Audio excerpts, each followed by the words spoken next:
असद तस्कीन साहब की गज़ल मेरी आवाज़ चैनल के लिए। वो जिसके हाथ में पत्थर दिखाई देता है, वो जिसके हाथ में पत्थर दिखाई देता है, तमाम शहर से बेहतर दिखाई देता है।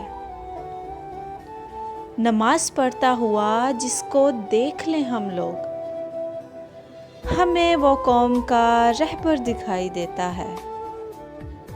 मैं कैसे मान लूँ वो मुझसे मिलने आया है, मुझ ऐसे अंधे को छू कर दिखाई देता है। खुदा के साथ ताल्लुक़ की ये निशानी है, जो दाग मेरी जबीं पर दिखाई देता है।